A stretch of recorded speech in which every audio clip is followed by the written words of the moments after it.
Hello, Mr. Andrew Cook. We now have Hello. quorum. Hey, sorry about that, guys. Oh, wow. Busy day here in Celebration. Goodness gracious. I don't know if you guys heard of all this stuff that was going on, all this the activity of um finding somebody who was kind of running around here and the police were trying to find him and everything. Oh no, Yep, Apparently he that's that escaped from the hospital.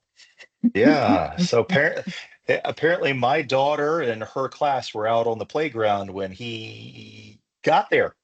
oh boy. Oh, and and I was being debriefed on everything that happened. So, good news is he's been apprehended and everyone is safe. So, we're thankful for that.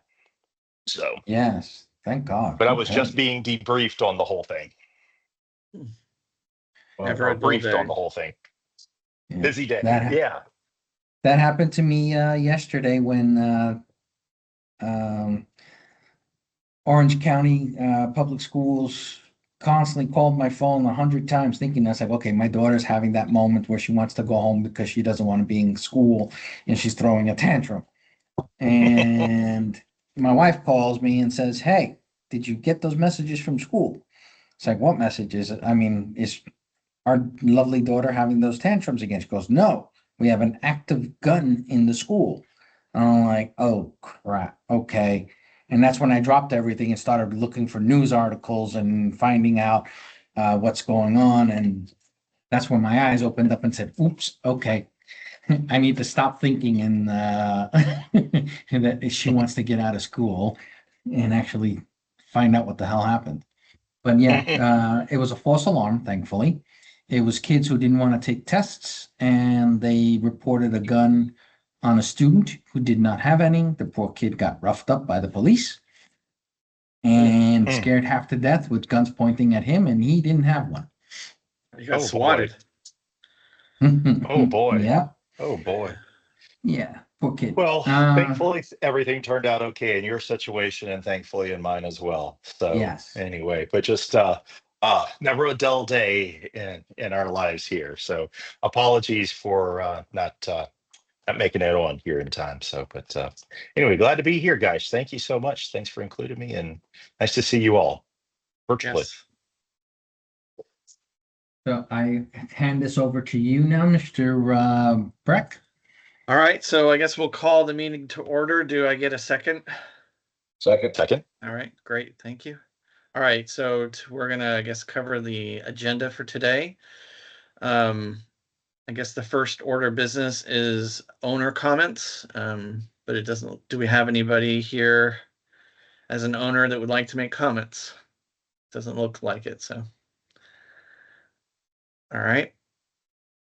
The next, we'll go ahead and I guess adopt today's agenda. I guess, do I need to second or ask for a second for that, or is that automatic? Yeah. You have the Yes. second. All right, great. Yes, Thank you so second. much. All right, let's go with the discussion items. So the first item of business is the selection of a new chairperson. Um, so I think technically we have quorum. We do. All right, so I don't know if I'm allowed to nominate myself, so I will nominate you, but I would like to give a little background why I'm nominating you, just okay. for those people who actually watch these recordings afterwards, and there are people who do.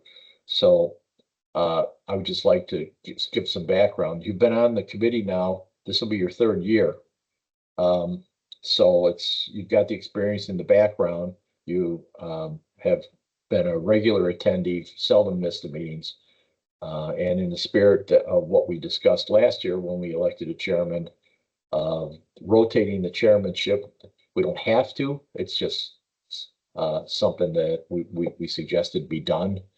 And in that spirit, based on your experience and your performance as um, last year's temporary chairman for 2 meetings, I nominate Breck as the chairman for this year.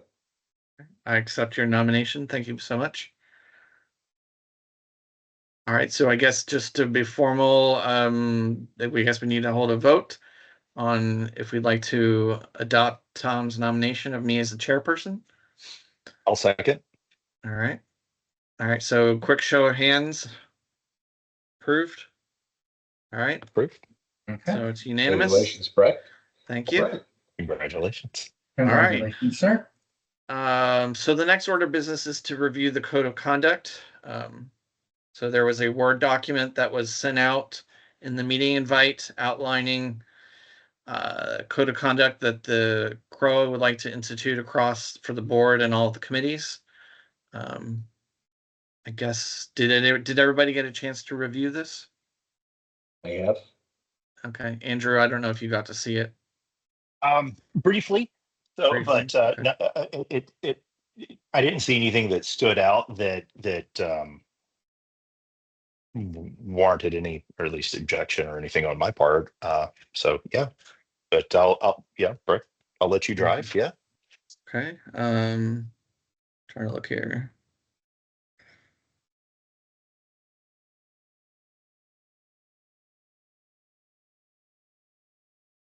We're just kind of reading through it there. Yeah, I'm but just kind in of reading order through to see if I don't have any questions. So yeah, seems pretty standard. So, all right. So does Basically, anybody?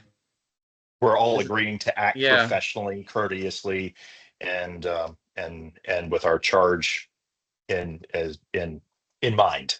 Correct. All right. No beating up the management person. Poor old me. Would we like to continue discussing this, or would we like to move on to the next agenda item?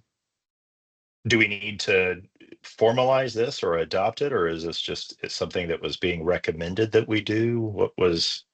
I think it's just an awareness thing. So It's an awareness and that, verbally that you don't have to sign anything. You just need to agree that you are happy to follow these rules.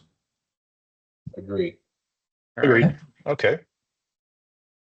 All right. So the next discussion item is the network infrastructure and upgrade and replacement project, and get a status update on that. So Dominic, can you fill us in? Well, sadly, with the departure of my admin, it's kind of slowed me down a little bit. We're in the midst of looking for a new admin, and the new admin is actually someone who is more specialized in networks than I am. So that will give us a better look at how to configure our network better, and if the choices I've made are good enough, and if there's anything that we need to critique as well. But I am about, say, 70% on it with the new building, with 851 being redone. The looks of getting it replaced parts, we should be on hold for that. And that can get done as the building gets repaired. So for all the other parts of the buildings, the amenities that we have out there, quite a lot of the equipment is good in the sense of the firewalls, since they all been moved to Unify. And the Unify equipment was already there. The only differences we need to do now is probably replace all the switches. So that minimizes the amount of equipment we need to replace. So I will have the final numbers by the next meeting. Okay. I guess there was some offhand discussions kind of that were kind of floating around about, I guess, if we needed to set up any kind of policies and procedures regarding either purchasing new equipment or replacing equipment. Yes, So- that was one of the things that it's not in here per se because it's more of an operational bit, but definitely I can bring it into the committee meeting to see if you, as a committee members and as a town, are okay with us upgrading our equipment at a set interval when it's necessary, obviously, as well. And keeping our equipment to date due to the fact that now cybersecurity is detrimental and it's constantly progressing faster than we can learn what's happening. So I will have that documentation. I have a generic one, predisposed from my previous, the companies that I've worked at. But this one is going to be more, geared towards NHOA. And because there's minimal equipment that we need to buy for us as, the management company, but there is a big background on security in the sense of, our doors, systems, do we change Gallagher more often or not? Do we change our cameras more often? I have to evaluate and then get your advice as well on how often we should be upgrading or replacing our security systems in that aspect. And how well the equipment is being maintained by the providers we go for. So that's, I can have that and we could talk about that as well. Because it was operational, I was trying to put that away from the committee and bring the committee back to what it was focusing on, to bring in new technologies and things like that. And that can be part of that policy to help, as a byline on the bottom where operationally we do this, but for bringing in new technology, we need to try to do this much within a year's period or something to that effect. Maybe we can create our own policy for the committee and the technology side to move forward and say, hey, this is what we need to do. We need to follow this. This is our SLAs that we want to do as a committee and the management company, what we want to bring in for the residents. And we could, I'll create a document, share it with you all, and then maybe bring it up in the next meeting. Would that be efficient, or would you like it to go a little longer before we bring it up in another meeting? I would like to suggest, since we're the technology committee, that I've already started working on what I would call a draft resolution to pass by the committee and to pass by you, Dom, and then ultimately, if we all agree to go to the board, which we can expand on. But the essence of such a resolution, and just being honest with everybody here, because we're all friends and there's, we can be above board. In essence, the purpose of the resolution is hardware and equipment and everything that's here in Celebration really belongs to the residents of Celebration. And the management company is responsible for operating, maintaining, and upgrading that equipment.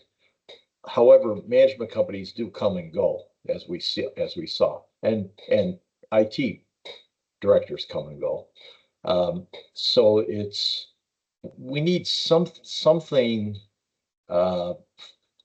for the, if you want to call it the protection of the residents, that we look at all of the hardware purchases that are not for purposes of continuing the operation of what you currently have. So for example, when you have a switch that goes out, you have to replace it. That doesn't really doesn't need to have a review by a technology committee. But if you decide to go in a different direction, let's just say you decide you're going to head off in a completely different direction and purchase all new hardware, maybe we're going to go to Cisco now. Something like that, I would propose should be passed by the technology committee. I don't know if the board would agree with that. No, that's how it should be done. That is agreed, yes. So I would offer to send I've already written up something, but to fine tune a resolution and that we can discuss at this meeting, maybe next month. And maybe Brett could discuss with you and Lauren separately to see where you guys are coming from on it. That basically outlines those things that, we as a volunteer committee representing the residents of Celebration who own this equipment should take a look at this, at purchases where they go in a different direction. if I know that's a little bit, I'm sure we can make it sound a little bit better than that, but you know what I'm saying. So, Yeah. for example, you came in and you said, we got all these switches, we got switches in series with switches, and we got Ethernet. We got Netgear switches talking to Unify switches, and it was a mess. I think all of us agree that that's not something we want. We don't even know how we got there. But I can tell you, it certainly wasn't reviewed by us. And the direction that you're headed, I think we all agreed Mhm. that this is the right thing to do. What we're doing is we're rationalizing all of our network gear so that it makes sense. Everything's in a unified environment, and it's all reports into a central controller, and it makes sense. We should, and we want to continue that. But let's just say next week you decided, you know what, I don't want Unify anymore. I want it to be Cisco. It would seem like we, as the owners and the residents, should review that, and they'll say, well, Don, what's the reason? You probably have good logical reasons for that. We should hear those as representatives of the community, vote and agree that, yeah, this is the direction we want to go. How do you Understood. feel about that? No, that's understood. And that's completely corporate style work. One of the things that I wanted to bring here when I first started is to start creating policies that corporations have. Now, granted, yes, we're an HOA, but we have to treat this portion as a corporation because we need to create standards. We need to have life cycles and things like that that are agreed. And I want to bring that in and also obviously make sure our legal are okay with it. And as well as once legal says, yeah, all the legal terms are done right, now to have the tech committee take a look at it and see if they're happy with this type of solution. There are some operational ones that the tech committee doesn't need to look at, but life cycle stuff, security camera stuff, and that in the life cycle sense, yes, should definitely be seen by the committee. And obviously, this is a policy that none of us has ever had probably here in Celebration. I'm bringing this in because say tomorrow I get hit by a bus and you get a new director in here. He's going to go run off and do his own thing. Well, Right. if you have policies already in place, you can slow down that new person and say, here's what we're doing today. We don't want to change it to like this because we all agreed to have this working and it's an agreement that we like. Please look at it. And then if they're going to change it, bring it to the board, to the committee and say, hey, guys, this is what I'm thinking should be changed. And obviously, these things should change in time, over time anyway, because life changes and technology changes constantly. Yeah. Within every 6 months, we got something new. So yes, we might have to change how we do things. And that's fine with that. And I'm okay with that. But I would like to bring some sort of order or controlled chaos in this case. As we all in IT say, it's not order, it's controlled chaos. But yeah, and I would like to bring that. And so we have these policies in place so that, if we're not here, if GM decides to go, it doesn't get successful in the next and you replace us, you have your building blocks of a standard controlled IT department.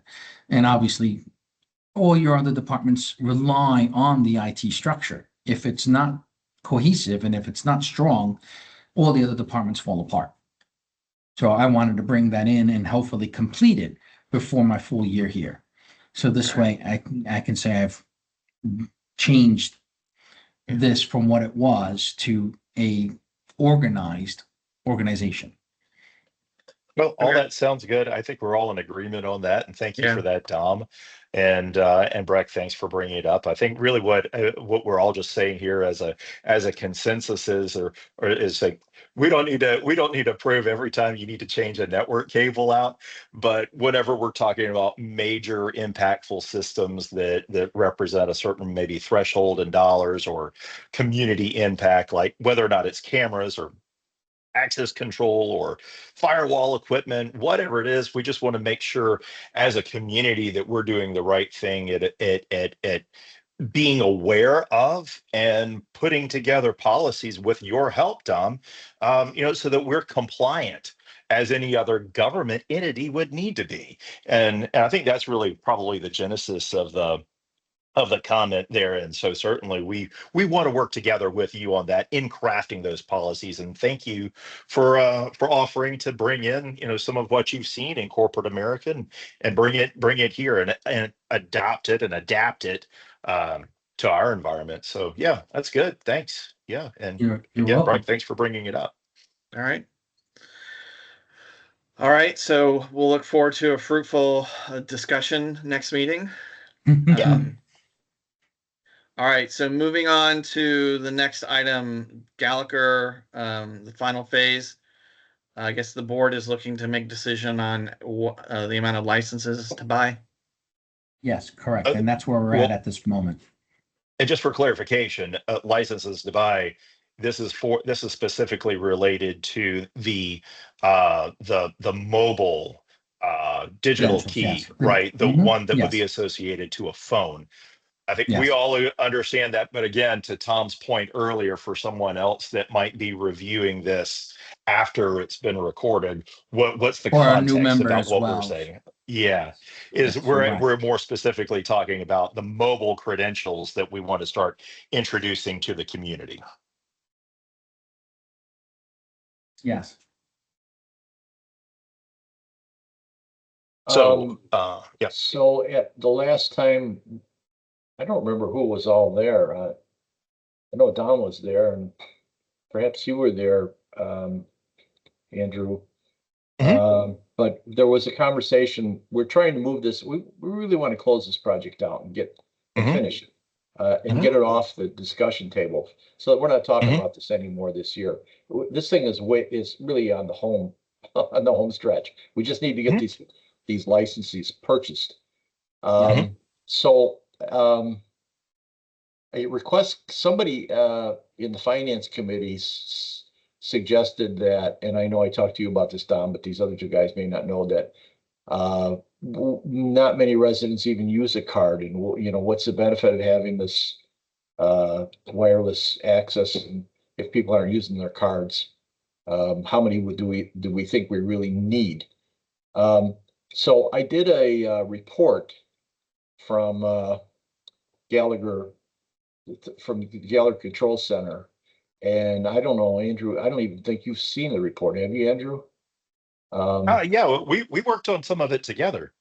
Okay. All right. All right. Yeah. So I ended up. I know we were working on a couple of different versions of it. So let me clarify that. We worked on a couple of different versions where we're deciding what the heuristics or what we needed it to actually show and report so that as a board we could give a good qualified recommendation, or as a committee we could give a qualified recommendation to the board. Right. So this is what more than 200,000 rows of data boils down to. This is page 2. I'm not going to take you through 200,000 rows. But in essence, we've had 200,000 card swipes in the past 6 months, more than 200,000. But if you then distill this down by users, by names, individual names, you end up with really this fairly concise table, graph. People that swipe more than once per day, there's 123. Now, Bill Long has since massaged this data and taken out people like Dom and staff members, and also taken out vendors. And that amounted to 28% of these 123. So you could say 75 people still, believe it or not, 75 people here in Celebration swipe their cards more than once per day. I mean, I find that somewhat surprising. 1,509 more than once a week. And that number is only lower by 2.7% if you take out vendors and staff members. 4,000 people are swiping more than one time per month. that number only gets reduced by 1.1% if you take out staff members and vendors. So in essence, it's over 4,000 people per month are swiping their cards. And then this is the total, the 7,200. And again, that number is lower by something like 2% if you take out staff and vendors that swipe, but have swiped more than once in 6 months. That's how you read these. So you're saying, just to be clear, so you're saying we have, in essence, let's say 4,000 unique users. So that's not one guy going in and doing it 20 times a day. That's 4,000 unique users that are actually doing that. Yes, that's exactly what I'm saying. If you look over here at the left, Mhm. you can see who they are. So here's the number of swipes, so this is, of course, the report, the data comes out raw, where let's say Jason Howard, who's probably one of your guys, Dom, or maybe I don't know who he Yes, is. Jason, he's also I think he's also a resident. Okay, so he swiped himself 4,622 times. So in this, on these other tabs, you'd see Jason Howard's name is 4,000 times, which is unbelievable. So here they are. And then there's this is a summarized version of the data on the previous. Anybody who wants this and feels like compelled, geez, I'd like to go do a deep dive into this and see if this is valid data. Well, you can go to page 1, and if you want, I'm not taking you there, and you can go through the raw data.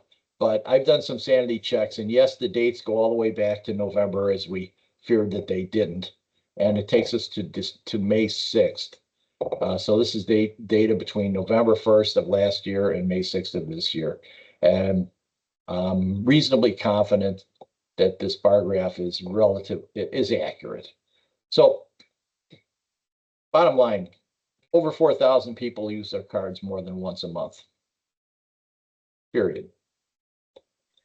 So does that factor into the number that we are recommending that the board purchase?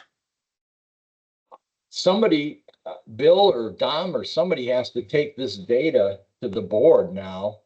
Yeah.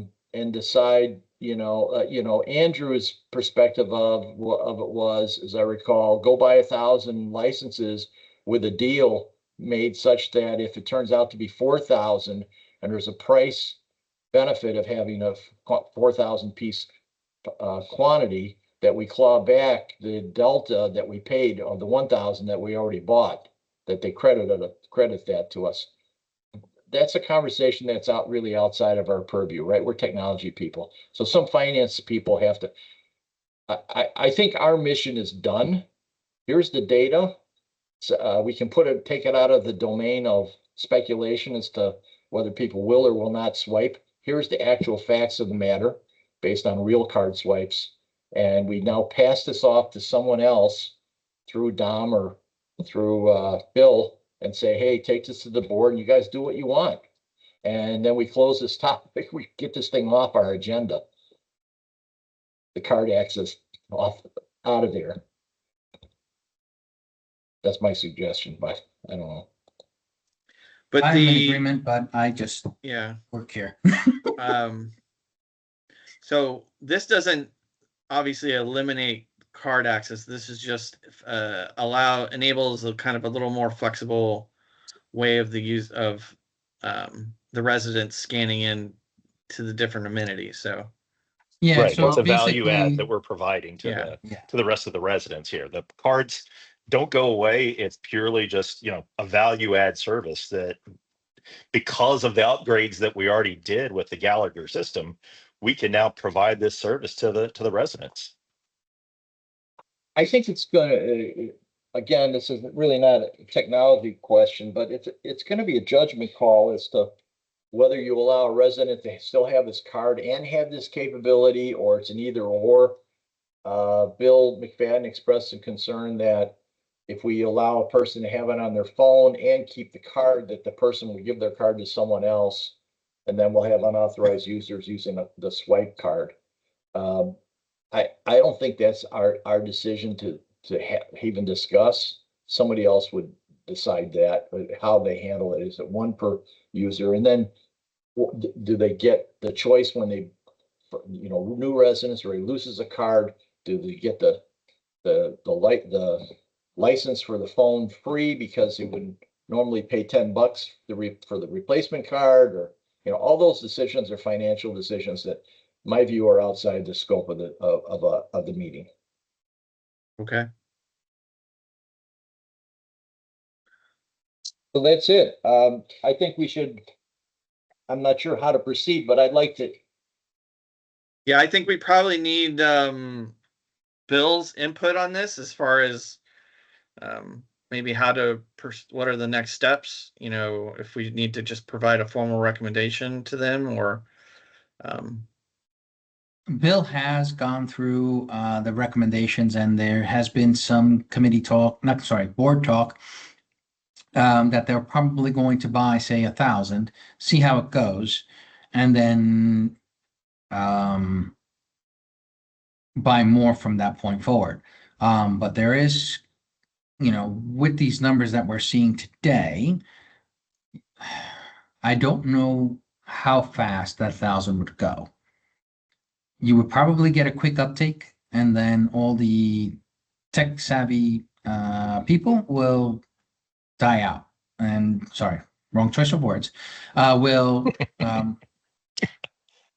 We're You'll not trying have to less- we're not trying to bend the herd right now. Yes. we'll have The achieved initial- critical mass the- in the adoption level. yes, the critical initial mass of interest. adoption will happen right away, and then slowly wind down as the amount of people who actually use it. So Yeah. we have to either, with the other committees, try to sell the product better, like the communications committee, the comms committee, try to get them to help with putting advertisements out for it, how to sell it to the other committee members and residents. This is all kinds of like aspects outside of our remit per se as a technology board.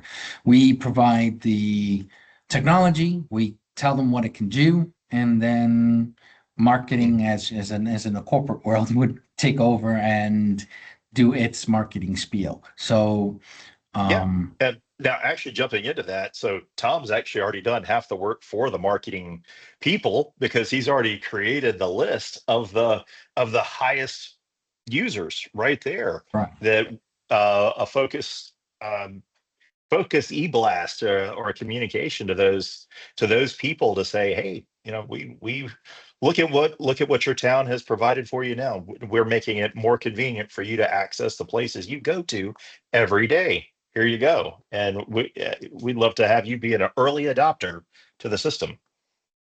So whether or not that even comes with a benefit or not to increase absorption, obviously that, like you said, Don, that's to a different committee, a different decision, not ours. But I think all of us here really being so passionate about it, and also Tom being so savvy with the numbers there, I'm sure any of us would be willing to consult with any of the other committees or board members, and make a presentation for recommendation as well. Obviously, we want that to be that should be Bill's direct charge as our liaison, but to be able to support that, I'm sure any of us here would be willing to be enthusiastic about making a presentation. All right, well said. I will mark it down as something to explore, maybe communicate with the other communities and to try to spread the word and see if there's anything that we can help out with that to kind of get the word out. So, all right. Any other comments on Gallagher?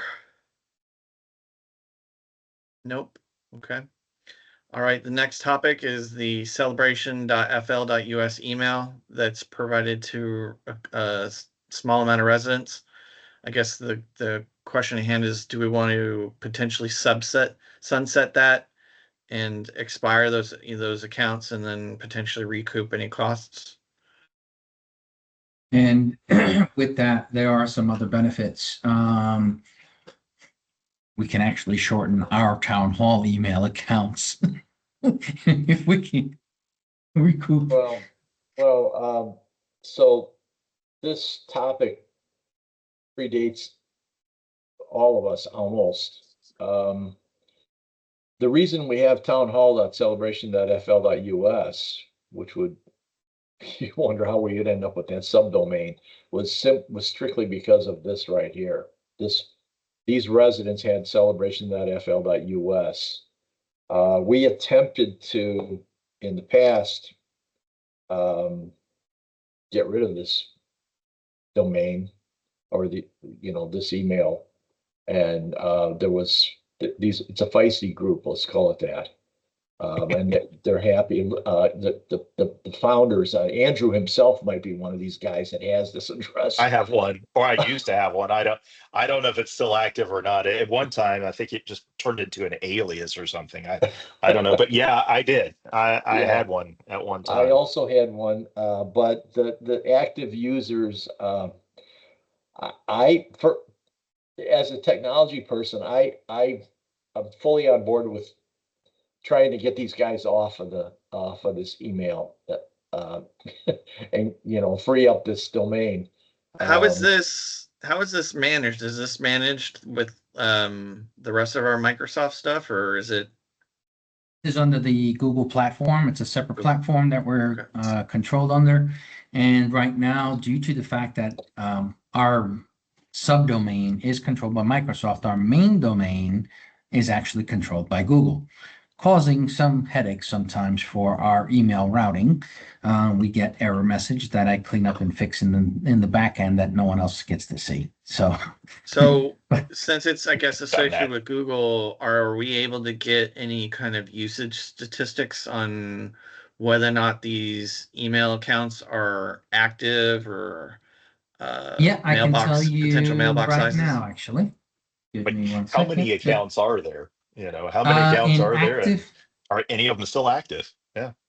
yeah, And do I'll I tell you still have right one? now. Do I still have one? I'll tell you in a Probably. second. I don't think I've checked it here. I think I still had AOL at the time. Let's see, where is the admin group? Where are you? Oh, admin portal. Oh, of course you want me to put my password in. Thank you. All right, so we have 23 active users, and let me see if I can put the active users up front. So we have 1, 2 that have actively used it within the last couple of days. We have one person a month ago. We have one. So, and then obviously the email admin doesn't count. We have one. So we have a week ago. So you have people who haven't accessed it for 10 years, 8 years. So we really don't have that many who are completely active. Can you sort this by the last sign-in date? I tried. it Let me doesn't see if I work. can filter it a better way. Filter it by.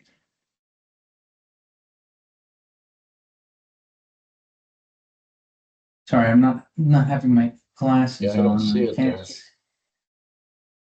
No, there is nothing that will filter it in the sense of that order. Just by name. We got some people that are 3 days ago. It's relatively recent. Here's 2 days ago. Some a month ago. And Yeah. some of them have big emails. I mean, some of them are pretty large. But Now there was also last time we went through this, my recollection is that these people were also paying something for this. Is that true? no, I think we are, well, we as in the residents of Celebration are paying for it. But you're only paying for the active licenses, so It's not a lot of money, but if you think about it, it's money that we can recoup to use somewhere else. And I do understand and get the idea of Celebration FL US being a nice niche for when the town was created back in 1994, but it makes no sense today. With So what only are we just, saying? Yeah, sorry, go ahead. with only just 20 people actively on it, maybe less. Um, So we we only could. have 20 total right now? Mhm. Okay. 20 total active accounts. And you have multiple archived accounts that are no longer being used. Anything that's Okay. 2 years old, I deactivated and wait for someone to complain. But the ones that have been deactivated have not complained or asked. I They're don't think still they even good. Still actively looking use for it. their coupons from Montgomery Ward. Okay. Do we have a sense of how much it costs us? Is it $5 a month or No, it's about 10 bucks, $300 a 50 bucks? month. Wow. That's a Yep. lot of money for email. Yeah. So it's like $5, $6 a user, if I'm not mistaken, Andrew or Dominic. Give me a second. Get this thing out of my way so I can actually see the pricing. Billing. So the billing, I think it was $8 per person. $8, yeah. Mhm. So one of Wow. my fun projects in real life and at work at Disney actually is getting people off of Google Workspace and retiring their accounts. And I am the bad guy that creates the automation that basically sends them email notifications that if they don't use their account within 30 days, they're gone. So, so I Yeah, I guess wish I could do the same. the thing to I guess consider is I guess if we wanted to try to retire these, obviously we would have to probably have some kind of communications comms that goes out to notify these users that we're looking to retire these potential emails and give them a chance to, migrate to some other service. And being billed, not being here, our board liaison, we need to bring this up to the board with our Yeah. recommendation and have them approve. And then we can then do the notification and have them migrate their data off the Yeah. platform. Will give them 30 to 60 days and then we'll shut it down. Yeah. I mean, if we're basically saying, okay, at $300 a month for us to deal with this, right? Then that's $3,600 a year that we could be saving the residents. Yeah, I'd be curious if it is important for people just to keep that legacy as opposed to an actual inbox. If there is resistance or if there is like really a need to keep it, then if we just change it purely to an alias situation where we're just aliasing the addresses and they're forwarded to an external mailbox wherever their own Gmail account or whatever, that I would assume would be it, since we're not really dealing with storage, that could be a potential secondary solution that really shouldn't cost us that much. Yeah, I mean, we Thoughts? could shut it down entirely, um, and have it forwarded, bring it into the Microsoft world, these accounts, and because they're not real mailboxes, we don't have to pay for them, Right. like you stated. And then we can then fix our emails and lower the grueling factor that everyone hates, that would they have to add the word town hall to their mailbox emails. And I've had vendors say, hey, why is your mailbox email so freaking long? I was like, well, sorry, that's what we have. And I've had to create staff emails that have 4 names. Imagine how fun that is trying to type in the 4 names and then our long subnet. The longer the name, the more chance it is to get it wrong. Exactly. Fewer words. I get it. So that makes sense. So yeah. So then Breck, would you like to bring it up to Bill? Would that be your Yeah, position to do that? yeah, I think we definitely need to, yeah, Bill Long, yeah. And do Either that ask and let's Bill have a Long conversation. if he would like us to formally submit a recommendation, and then maybe get some ideas on possible paths that we Sunset need to paths. pursue. And yeah, so Yeah, agreed. Yeah, we're saving money for the residents. Yeah. Yes, and administrative headaches as well.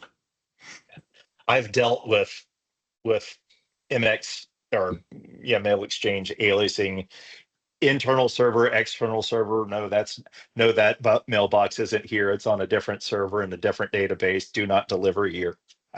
I know it's a headache. Yeah, and two Yeah. companies owning the same domain for email is a bigger headache, and they fight for it all the time. yeah, my concern I get it. is that people using this as some kind of like official capacity because it's got a more formal email address. Is there potential for misrepresentation? I mean, it shouldn't be used as formal. I believe that this was supposed to be a recreational email.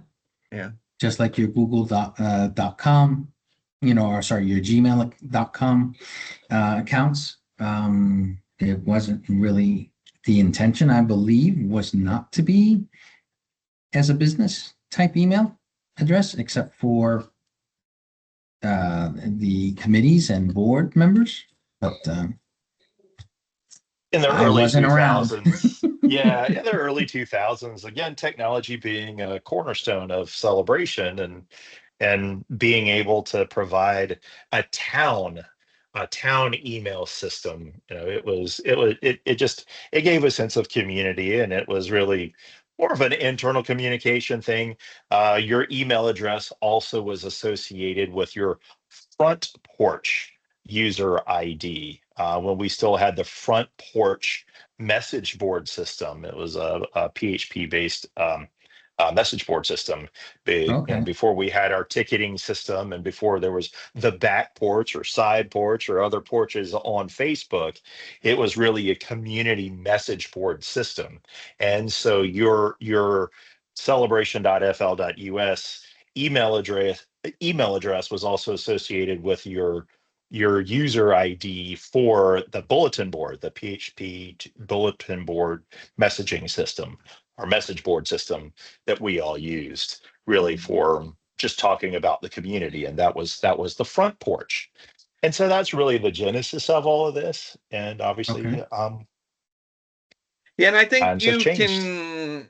I guess it depends on how we want to leverage it. I mean, I think with the Active Directory that Microsoft product they offer, I could see the potential use case for where we could provision users in kind of our Active Directory tenant that's associated with the town and kind of use that as like a single sign-on kind of benefit. So for integration with kind of town apps, I could see a use. I guess my concern is if people are using this as a formal email, if they're using it, does that potentially open up the town for problems because people are using this for email notifications that are, might have some kind of privacy, and because we are technically the owner, like, are we in a gray area where people are sending information that they believe to be private and it's really they have no control over the actual account? Is that a potential problem? So It's something that could be looked into.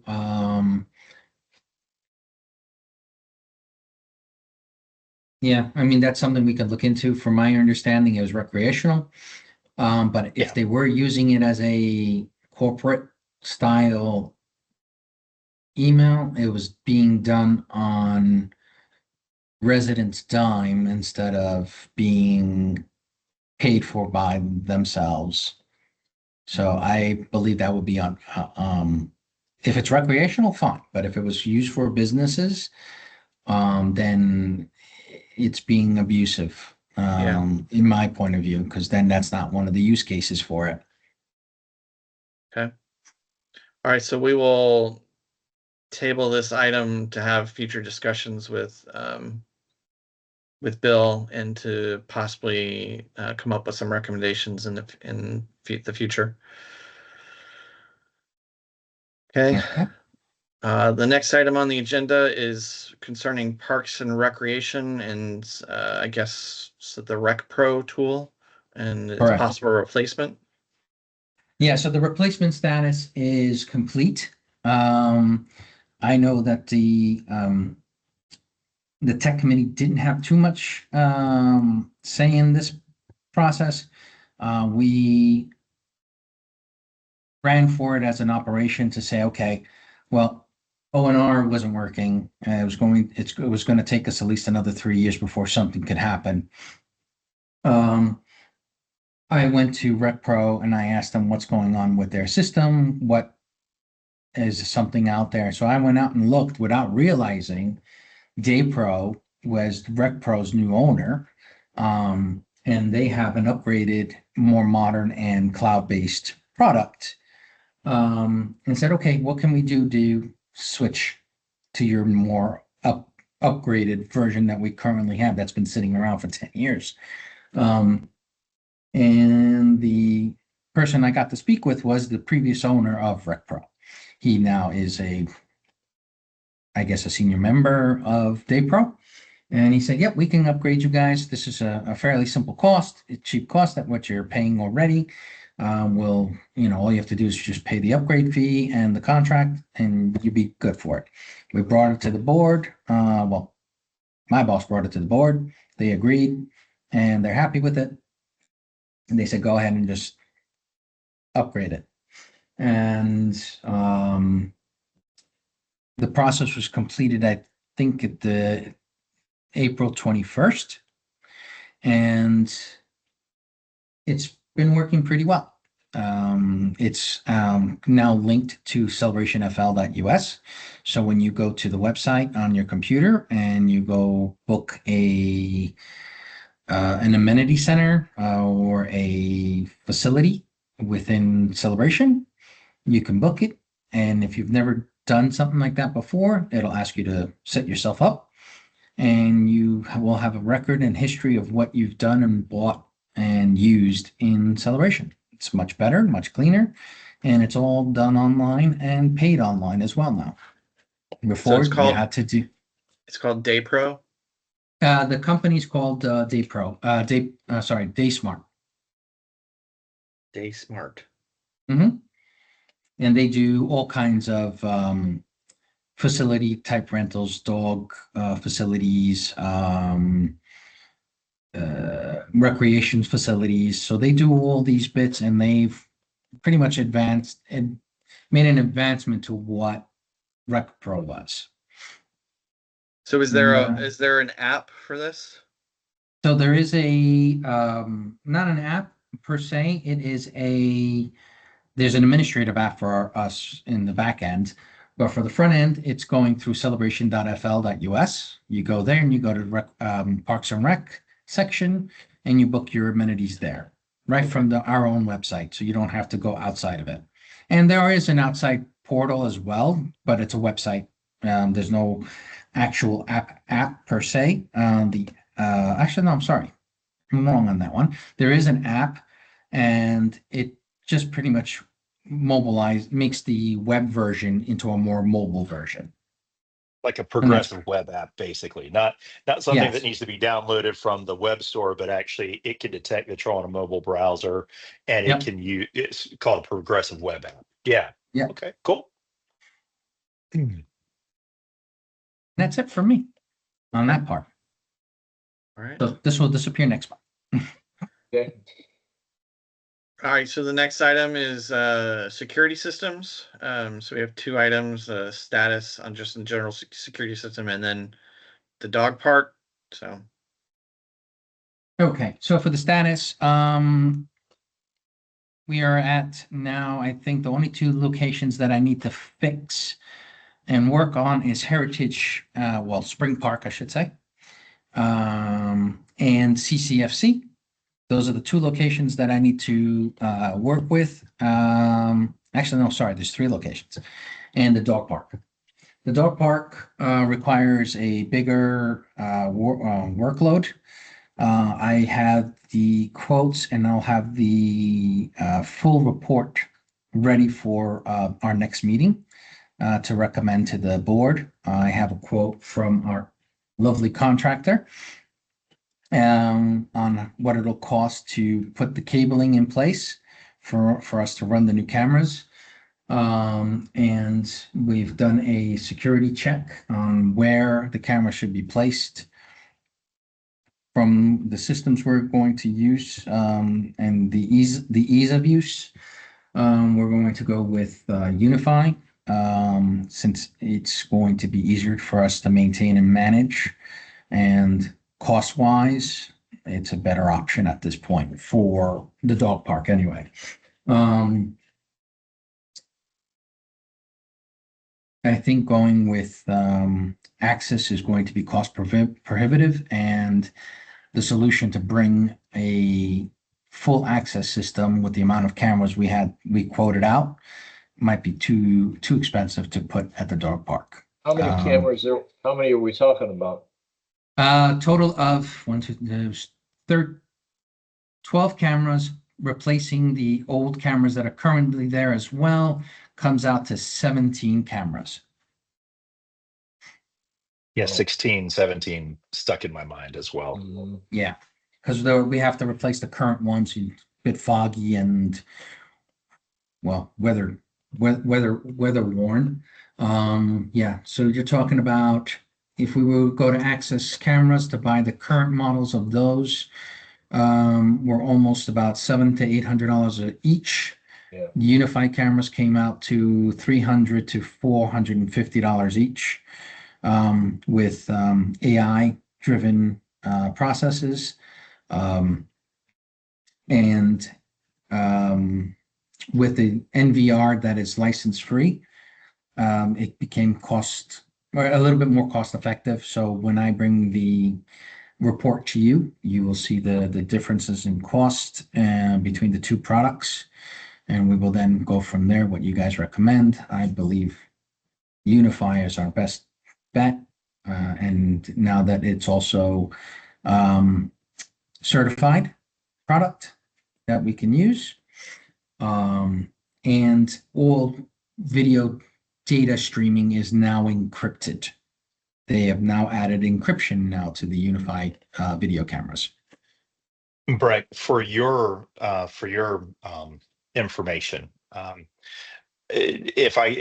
if you don't mind me jumping in Yeah, no, here go for for just a moment, but just to supplement something you just said, a couple of weeks ago, we had a informal uh,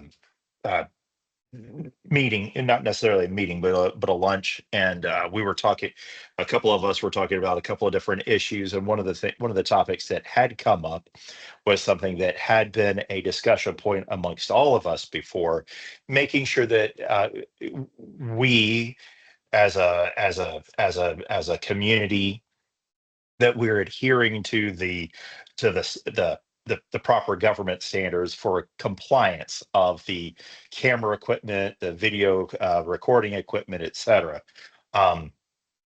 Where we were, and there at time there had been a concern whether or not Unify was on the approved list of vendors that would be compliant with this standard. We have since been able to independently verify that indeed current models of Unify equipment are compliant with these standards, and that goes back to some of our points that we had talked about earlier in the meeting.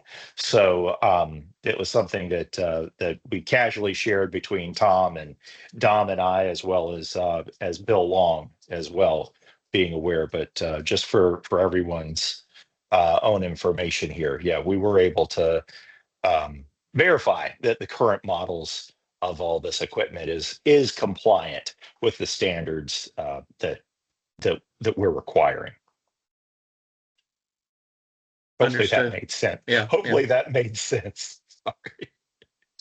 Yeah, you No, I think I basically- remember seeing an email I think I had sent something to Unify too myself asking that same question, and they had responded to me saying that in the specs for, you have to look them up by the individual item. There's Mhm. usually like a little line in the spec sheet that will indicate that it's the NDAA compliant or whatever, I think was what we were asking about. So yeah. Mhm. Yep. And so those units, I believe, and Dom can confirm this, but the units that he's specking are Yep. are indeed compliant, and that's something it's important. It's not something that we should take lightly. It is important that we adhere to that for future use. Yeah. So Tom has been a champion of that, and we appreciate all of the work that Tom's put into that as well. So, but the good news is the equipment we're looking at is indeed compliant. So what were the incidents that I guess caused us to kind of potentially reevaluate some of the requirements that we needed to meet? Were we having problems with the existing cameras? The older cameras, as they're just old and they Old. are running out, their end of life. Some of them are already end of life. And then some of them are now reaching the end of support life as well. So with access cameras, even though they have an end of life, they gave their systems or their devices an extra 3 to 5 years per device. But for the dog park, the reason why, and I'm a proponent, so for two things, between the dog park and why we're going for Unify is the simple of ease of use. Everything is unified, everything's under one council, under one bridge. So if one day I am not here, there's not much to reinvent the wheel. Yeah. Someone can go in and see what the network looks like just through Unify. They can see what cameras are where. They can check the systems. They can do everything that they need to. If I guess they the question I have is, one of the features part of Unify is to be able to, with the NVR, to be able to pull up the video feeds. Did we have an incident where we were asked to yes, provide? there were two incidences that affected our two different families, residences, that their dogs had a little scuffle, and the cost of taking the animal to the vet was very high in fees. So there was a very, very unhappy residents, and to protect us as the community, we need some better cameras to view and say, hey, this actually is your fault or their fault, or yes, it's on Celebration. The facility wasn't taken care of properly. That's why you tripped or you hurt yourself or the dog got hurt. Now we need better devices so that we can actually better state what actually happened. Our current views and the current camera placements we have makes it very hard for us to be able to see it.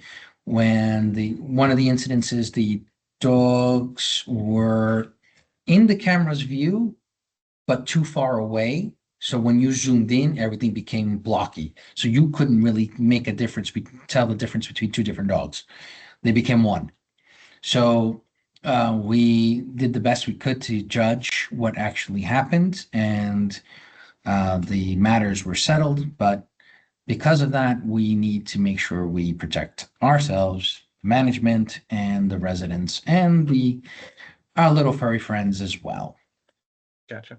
If I could just interject there, that basically it boils down to resolution being able to, actually fidelity resolution being able to successfully identify objects in frame, but also something that we don't want to identify publicly here, but there were identified blind spots, and the additional cameras are there to resolve the issue of having any potential blind spots. Obviously, we don't want to advertise those locations in a in a meeting right Right. now, but those were basically the two reasons. If I Gotcha. could just jump, So that was what I was raising my hand. It's like, hey, we got something there, but we don't want to tell everybody where it is. Yeah, But getting and back- hence why I didn't actually say it, because don't want to There we scare Getting people back to that Brett's, there's. Yeah. Brett's question was what triggered all this, and it was triggered all the way back when Mayberry offered to give us Reolink cameras and install, I think, 5 Reolink cameras. That's what started this entire conversation about cameras and being NDAA 889, which is the document that we're referring to, compliant. That cameras need to be compliant with that if we ever wanted to be able to hook them, to use them with any government agency like the sheriff, for example. So there's that. That led to the whole conversation about being compliant. That was what triggered it. So then it became, well, how about Unify? Are they compliant? Well, we don't know. And then Andrew went off on a hunt to look, and indeed some of them are compliant. As far as quality, there's no way you'll ever convince me that Unify, that Axis doesn't have everything that Unify has. Axis is the world leader in security cameras, period, guys. We can bring Sean back in here, who's managing 125,000. Every facility is using Axis cameras, colleges, corporate world, everybody is using Axis cameras. So there's no way that anyone could make the argument that this is a resolution argument. It's not a resolution. You could put an Axis camera with any resolution that Unify has. You can surpass that with an Axis camera. So it's not about that. It's really about cost and ease of use. So it's about getting a high resolution camera at a lower cost and using the rest of the network that we already have, which is basically Unify. So that's really what's driving this. It's definitely not a limitation in access. Sorry. No, I not at wasn't all. talking Not about the cameras that. I was themselves. talking about the resolution of the existing cameras that are in the park now. Yeah, Sorry, yeah, I'll I make that understand clear. it, but I'm just saying. That was, if I can make that clarification. Yeah, I that's understand. what I was Any talking new about. camera that we buy, we can buy an Axis camera that can do anything and exceed anything that Unify makes. It'll just cost us money. So it's really coming down to that. But I do think this is going to lead to a larger discussion. Dog Park is going to end up being an island, meaning that it'll be a unified network, a security camera network system. The rest of Celebration is going to be based on Milestone. And we need to have, and this is the kind of thing that I think should come into the domain of the technology committee. The fact is, none of us, including me or Andrew or any of us, are really security system experts. Milestone is a very, very complex, powerful software package that does many things that we don't even know exist. So this is a case where we know a little bit about something, but we might think we know more than we really do. If we decide we're going to go with a wholesale swap, which I'm not opposed to Unify, then we need to understand what the implications of that are. What limitations may that lead to? Now, in Artisan Park, of course, we use a lot of the capabilities, but it's just a small fraction of what the Milestone system is capable of doing. But I do take your point that Milestone has ongoing costs, licensing costs, and also take the point that our servers are getting old and we're going to need to replace them. And we've already seen that in Artisan Park where we had to do an upgrade. So I'm not denying or suggesting that we have to stick with Milestone or Axis in any way. I just think we need to know what we're doing and get some expert opinion here before we turn the entire ship. This falls in the category of this is really our equipment and we're going to have it forever as residents and until it gets replaced. We got to make sure we're doing the right thing for the residents of Celebration, that we're not doing something because it's easy. That is, Unify is easy to use, it's straightforward, that may not be sufficient. We have to look at what trade-offs that's requiring. So I'm not convinced yet until we look into this further that we should suggest turning the entire celebration ship towards Unify. Now, I know Andrew's on board with it, but I am definitely not until we understand exactly what that means we would be, if anything, giving up. So we need to get some experts in here to talk to us about this as to what this really means. Well, you may consider me not a complete expert, but I've done this for a long time, and I'm in the aspect of saying, well, if we're going to spend $20,000 on a proper security system like Milestone, I have nothing against them. But from what I see, how we have our systems configured, Yeah, currently, and how you have it done at Artisan, you're using 1/10 of the percent of what Milestone can do. We can do that for a 10 times cheaper cost through Unify. You have an easier GUI, you have an easier setup, things that people can understand. You don't have to be a rocket scientist to set up a configuration. Like in Milestone, it took me 3 days to fully understand how each bit of it was configured so that I can actually fix one of the cameras to do what it was supposed to do. In Unify, I went in, added the camera, configured it, set it up, got it running. And to be honest, we have the capability of recording 3 months worth of videos on the current system we have at Lakeside at North Village. And it's constantly running. Currently, the way we have our Milestone systems recorded, it only happens when there is an event, meaning somebody walks in front of the camera or a fly runs through the camera. We here at management actually prefer to have it running constantly because it could be an instance where we had a thunderstorm come up in north of, I think it's Spring Lake. The storm went through and actually wrecked something. So we wanted to make sure it wasn't a person who broke it, but the weather itself. And yes, we watched the video, and because it was motion only, we couldn't tell 100% that it was the weather, but we saw nobody walking around. 1 minute you see the pole standing, about 10 minutes later, you see the pole on the floor. Well, But before that's we get because- too much into the Yeah. operational deficiencies of the systems, maybe we can table that for Yes. a later discussion. But yeah, I get the point, and both opinions have valid points. So I think we can definitely put it on the agenda for us to put on the list of things to do this year, is to do a true cost benefit analysis yeah, and kind of have those pros and cons of either staying or migrating to either system. So Agreed. we can put that on the list of things to discuss throughout the year. Okay. I agree with Okay. that. And if I could just, and thank you for that, Breck. And then also just as a quick little side there,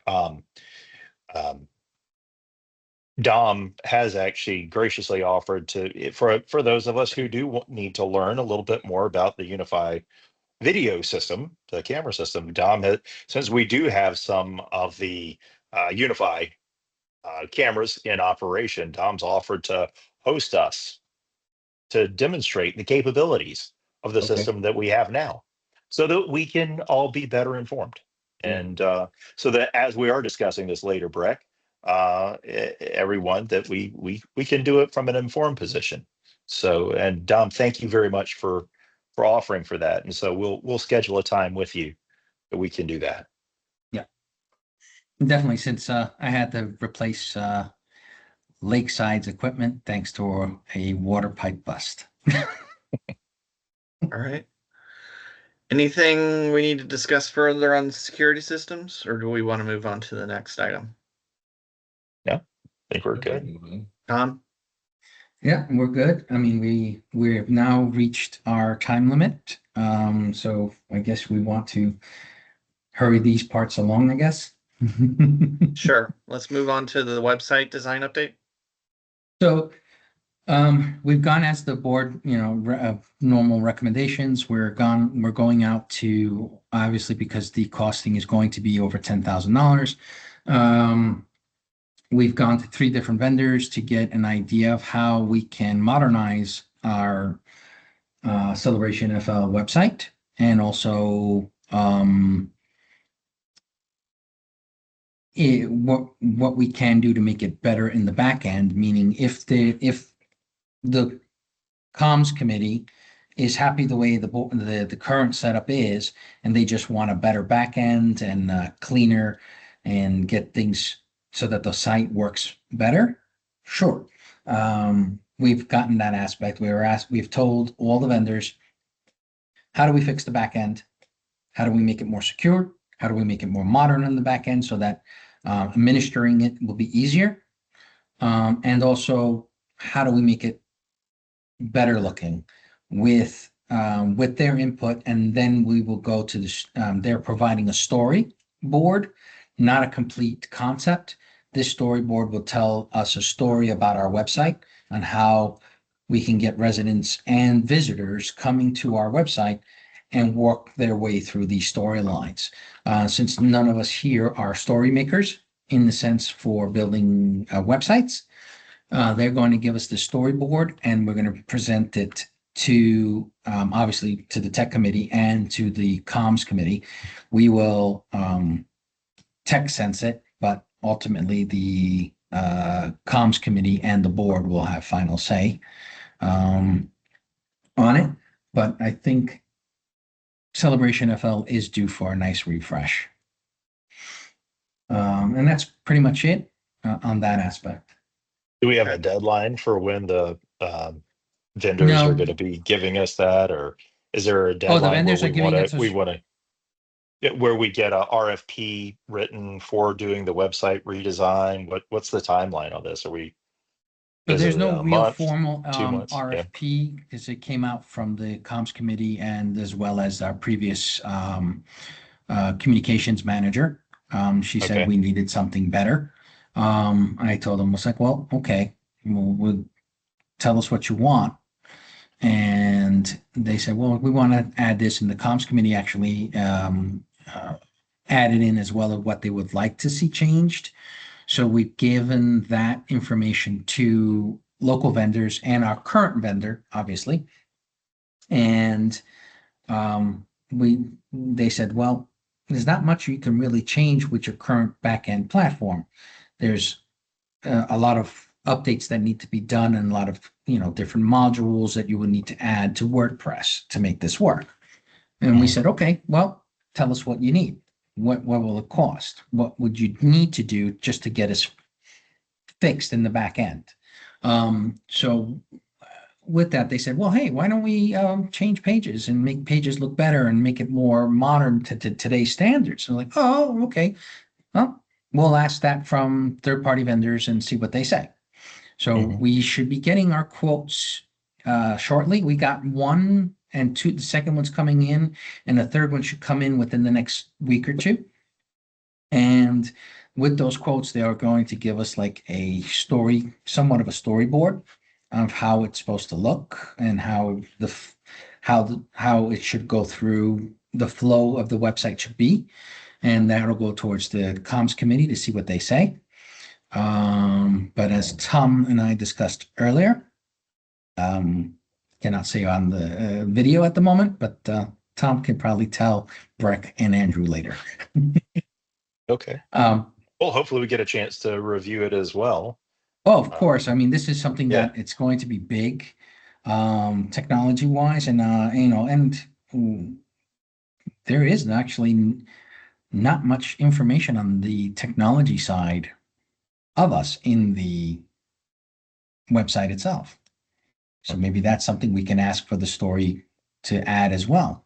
The 4 cornerstones. How do we get our cornerstone? Give it some flashy lights and say, hey, come see us at the tech side, So yeah, for sure. Register for your celebration.fl.us email address here. All Yes. requests go to Dom. There you go. And that's pretty much it at the moment. So cool. there's no All right, cool. timeline. This was Yeah. something like, hey, can we do this? And so we're just looking to see what we can get some sort of fruition going. And once it looks that it's a feasible thing to do, then yes, I'll bring it to both committees and say, hey, guys, let's meet together at the same time and get this happening and seen once so we don't have to repeat ourselves multiple times for different boards and different committee members to see. And that's Okay. it. Great, thanks. All right, the last item, we have an item in here to reach out to other committees and see what potential services that we can do for them. I don't know a whole lot about this, so I guess Dom, you want to fill us in? It's actually something that came up in one of our meetings. I think there was the meeting before where there was a feeling that the tech committee's lost sight of its meaning of what it was meant to be doing for the residents. And I said, well, that's fine. That's great. Please tell me what you want to do. So it was brought out to say, hey, why don't we start seeing what other boards used to, what they used to do in the past was they would go visit other committees. So I said, well, let's bring that back and have a monthly visit with other committees and say, hey, what do you need technology wise? What do you feel that you guys can need from technology that can make your lives a lot easier? Let us know. What would benefit the community? What would benefit even an individual resident might benefit them more than anyone else, but everyone gets a benefit out of it, even if it's a small amount. Yeah.